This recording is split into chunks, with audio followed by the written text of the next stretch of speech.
Coming up on Network Africa. 258 adults and children arrive in Nigeria from South Africa as part of ongoing efforts to support the voluntary return of citizens. Motorcyclists take to the streets of the Democratic Republic of Congo to raise awareness against the rapid spread of Ebola virus.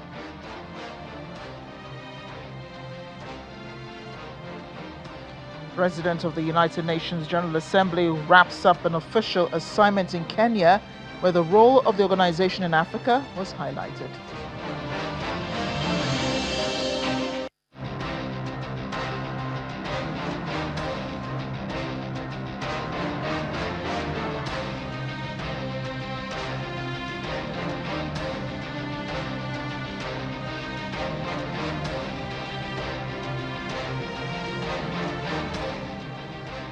Welcome everyone, I'm Amarachi Ubani. A total of 258 adults and children have arrived in Nigeria from South Africa aboard an Air Peace flight as part of ongoing efforts to support the voluntary return of Nigerians from that country following the spate of xenophobic attacks.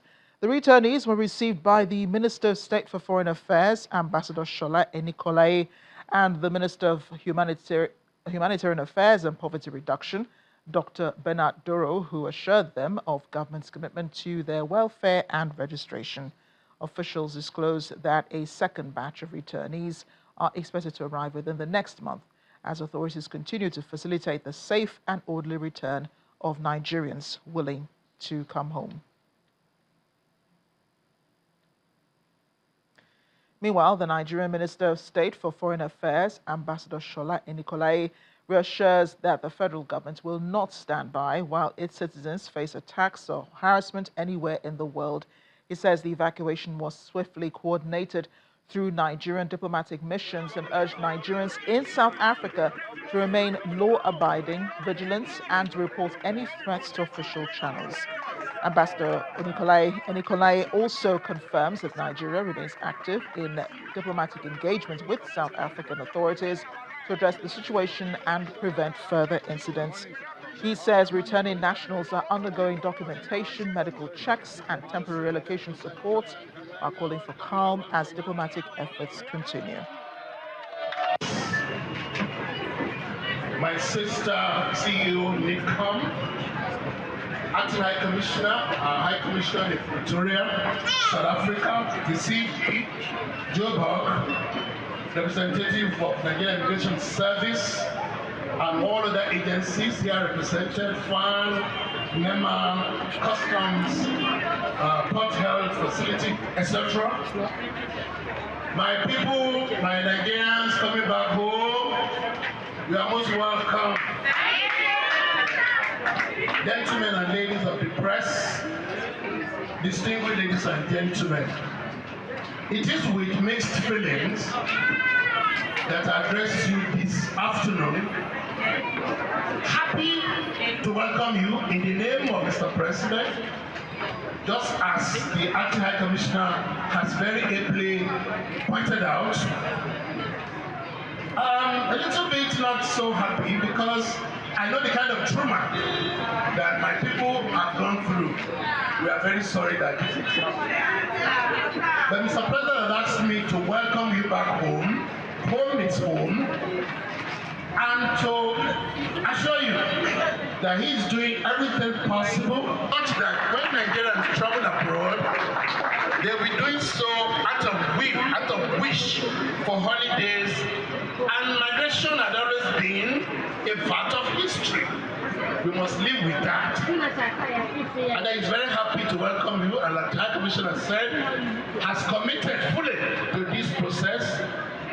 And I can confirm to you, in appreciating the role of Air Peace, that on this occasion, the federal government has paid fully for this service to Air Peace. I don't want to repeat what the Acting High Commissioner had said, but I will just make one or two points about the process itself.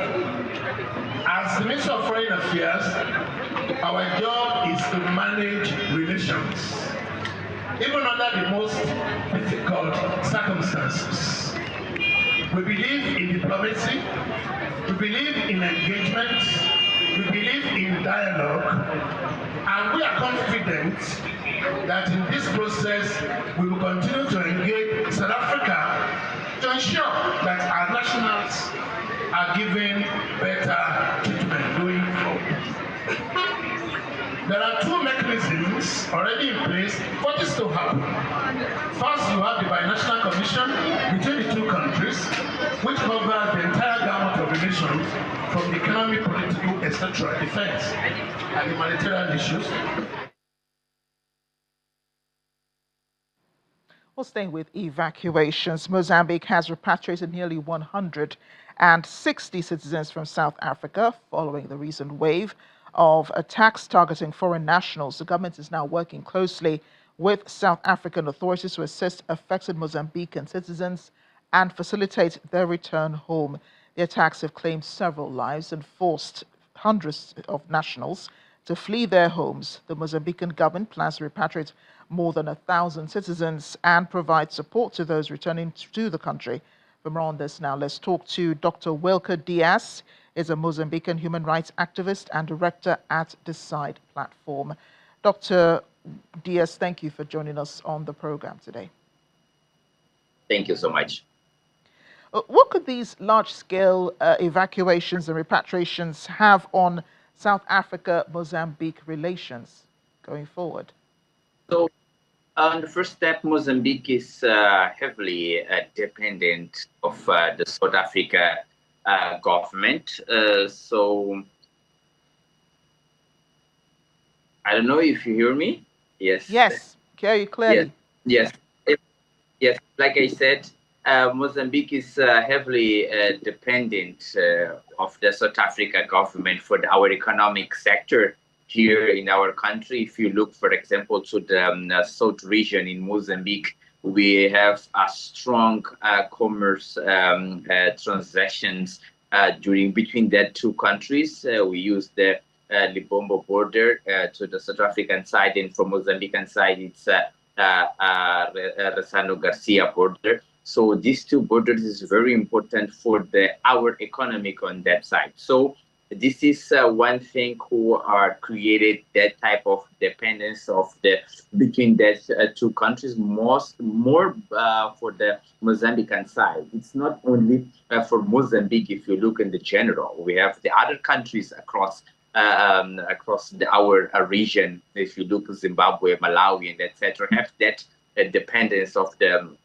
South Africa government. So that is the reason we saw the most part of that government don't have any way to try to have one strong positions on this type of situation, because we have that dependent of that whole process. So that is the principal reason I can say for now.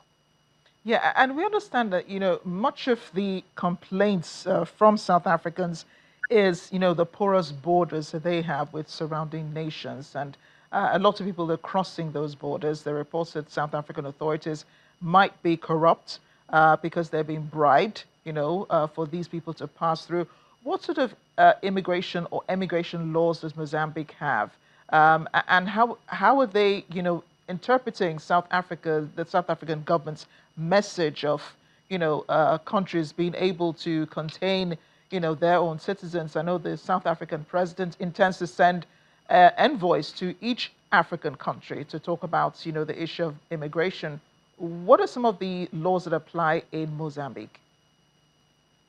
So, first of all, I think I need to say that protest in South Africa, it's not because we have the illegal immigrants on that side, because we have some legal immigrants on that side who are suffering with that whole protest. This is not a new contest. This is a whole contest. And that people, the most part of the time, open that war to try to say that people from the other countries have stolen our work, stolen our opportunities to try to create some new jobs opportunities and etc. But it's not true. If you look, for example, that type of that type of the speech, like the illegal immigrants are created some type of disturbance or something like that, the most part of the time that is not real, because I think that is a war, the black people against the black people. That's why I said the most part of the time. The black poor people against the black poor people who try to create it some opportunities to try to survive, or the best opportunities to try to survive. And if you look, that type of actions is not in the high level class, or the most big cities like Centon or something like that. It's the poor areas. Like if you look Right. in Johannesburg, but it's in the poor areas and etc. But it's illegal, and the legal immigrants are suffering with that type of situation. And if we look for our law, we try to create some conditions a bit on that relations with South Africa to try to protect our borders, to not have illegal people to cross the borders. But sometimes it's not easy. That is the reason sometimes we have that type of persons on the other side.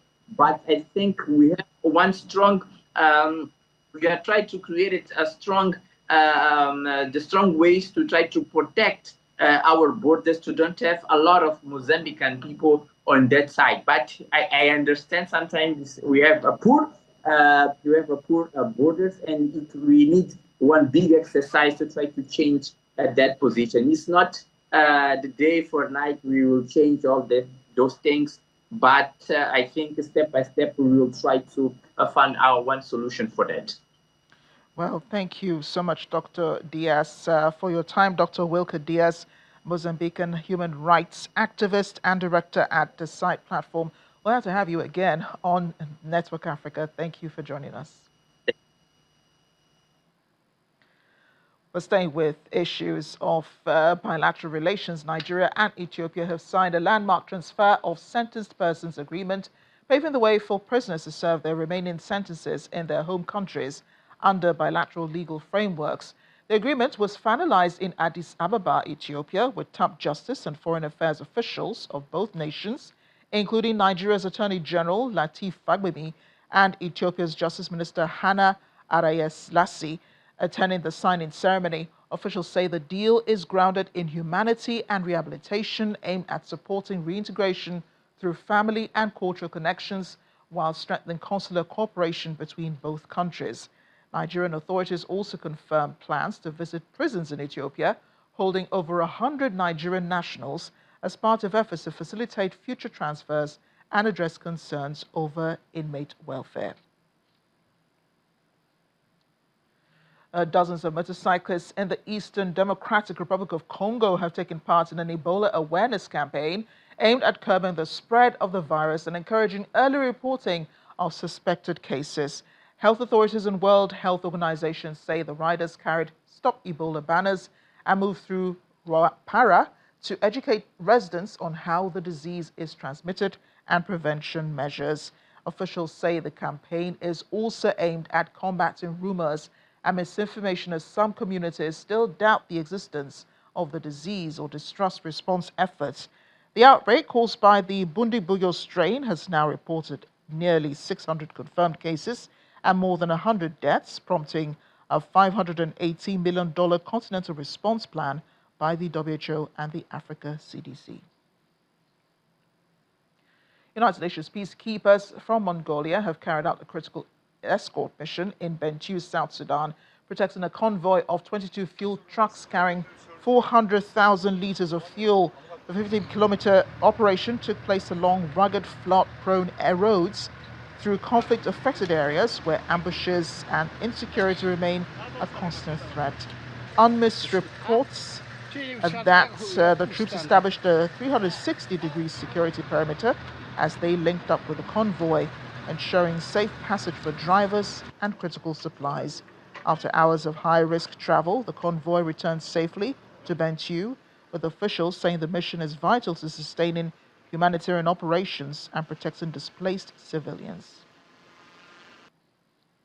Support, Mongolia support is well away, it's good, very nice, moving and very close stopping because we're keeping distance. Something happened with us, but we're going safe, we're coming safe, we're going safe, we're coming safe. So challenges for the force protection providing to fuel trucks, which is over 22, sometimes like over 30. The length of the convoy is, of course, more than 2 kilometers or 3 kilometers sometimes. And especially on the road like this, it's really hard. That's coming up, and then the safety and security of the drivers and convoys. That's one challenge. The other challenge is like to see if there are any threats to our personnel or to UN personnel or to the convoy. Still ahead on Network Africa. Leaders call for collaboration and innovation to drive Africa's infrastructure growth at the Big Five Construct Expo in South Africa. Stay with us.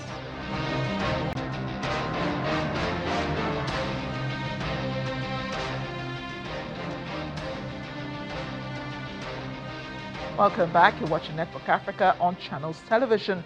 The 80th President of the United Nations General Assembly, Annalena Baerbock, has concluded a 2-day visit to Nairobi, Kenya, highlighting the UN's critical role across Africa. During her stay at the UN office in Nairobi, she met with senior UN officials and toured key facilities, including newly inaugurated buildings and planned conference infrastructure that could eventually host future General Assembly sessions.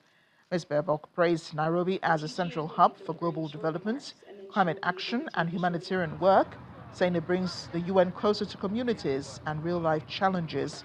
She also engaged civil society groups and visited development projects, stressing that without the UN, millions of people would lose access to education, healthcare, and global support systems. Nairobi really shows the spirit of better together, the theme of the 80th session of the General Assembly. The Nairobi UN headquarters is the place where the UN works closest to the communities, climate realities, and development challenges to exist to serve the people. What we decide in New York, in Geneva, and also here in Nairobi is put into practice, especially here in Kenya and the region around it.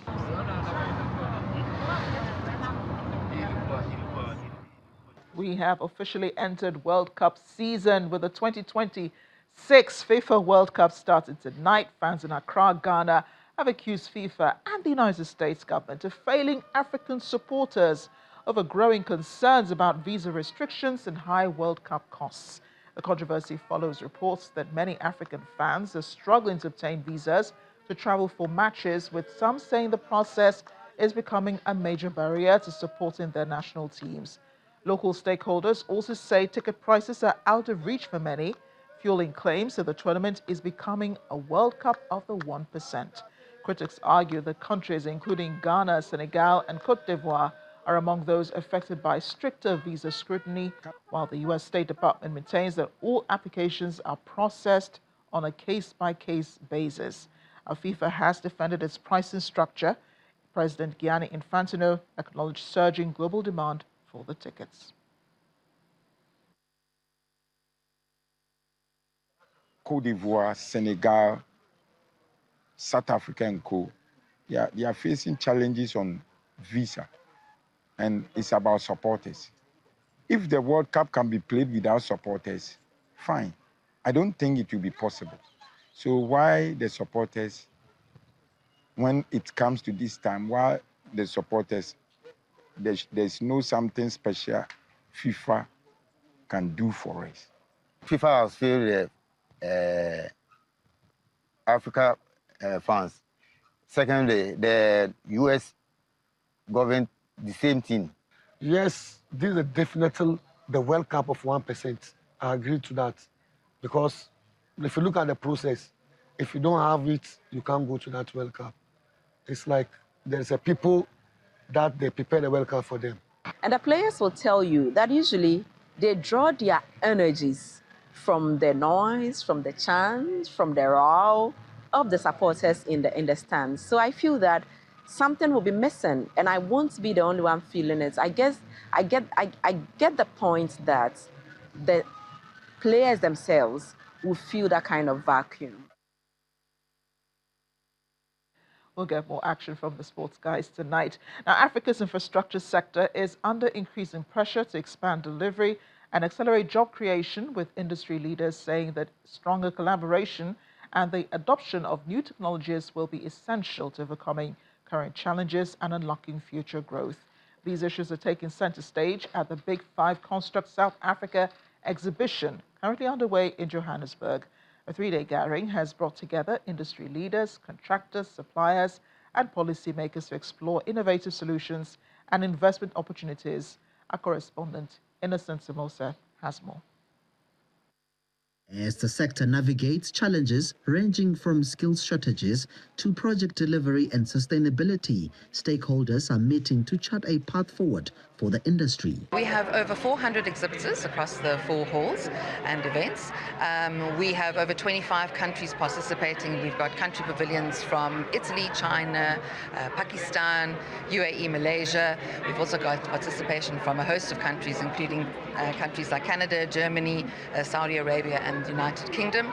Delegates say new opportunities are emerging across Africa's construction sector and are urging businesses to position themselves to take advantage. I think if one looks beyond our borders into the rest of the African continent, obviously the continent's coming from a low base. High growth, lots of opportunities, but a low base. And as electrification happens through the rest of the continent, there are incredible opportunities there as well. And this is all the first tier type stuff. Second tier is as we start utilizing that additional power that is starting to come available and come onto the grid. And so I'm incredibly optimistic and bullish about what this means for South Africa and what it means for the rest of the continent. Our industry is very multidisciplinary, so we cross-cut over various engineering sectors. And so if we do not collaborate with the engineers, with our contractors, etc., the entire project is not gonna succeed. So collaboration, not only with projects, but with industry, with academia, bridging that gap between academia and industry is also very important for us. I asked delegates to highlight some of the biggest challenges currently facing Africa's construction industry. So our biggest challenge is skilled technicians. And as you know, in this industry, uptime is everything. You need to keep customers up and running as soon as they want to run. So in South Africa, our biggest problem on our side because we do hot water solutions. So the biggest problem that we have is the rise in electricity cost and the stability of electricity. So we've offer renewable solutions that will accommodate all those problems that we currently have in South Africa. As South Africa seeks to accelerate infrastructure development and stimulate economic growth, delegates are telling me that the construction sector remains a critical driver of job creation and investment. From Johannesburg, South Africa, Innocent Samosa, Channels Television News. The Nigerian National Museum in Lagos has opened an exhibition showcasing returned Benin bronzes and other cultural artifacts taken during the colonial era, giving visitors a rare chance to view and in some cases touch the historic pieces. The display includes works from the ancient kingdoms of Benin and Ife, many of which were looted during the 1897 British expedition that resulted in the removal of thousands of sculptures and ceremonial objects. Visitors and cultural commentators say the returned items represent a critical part of Nigeria's identity, while calling for more museums around the world to speed up repatriation efforts. Nigerian officials say that although some institutions in Europe and the United States have begun returning artifacts, progress remains slow and far from complete. Have been magnanimous enough to return those objects that were stolen, mostly the ones that were carted away in the 1897 Benin expedition. So, as it is now, we are urging other museums across the world to help return those artifacts to us, because we have spaces to put them, we can protect them, we can preserve them on our own. A lot of our artifacts that we hear and read about in books are not present in the museum. So a lot of effort needs to be put in place for those artifacts to be recovered from foreign lands or where they have taken them to, as it will add to the body of knowledge for this museum. We must be sure that we have structures on the ground to preserve and sustain those artifacts, because some of them are thousands of years old, and wherever they've been taken, they've been well taken care of. So when they are returned, we must continue to take care of them for the joy and pleasure of the peoples of the world, of justification of our existence, of our knowledge, of our prowess in the past, that we just didn't drop from the sky, that we've always been there. The museum is not just a repository for artifacts, but it's beyond that.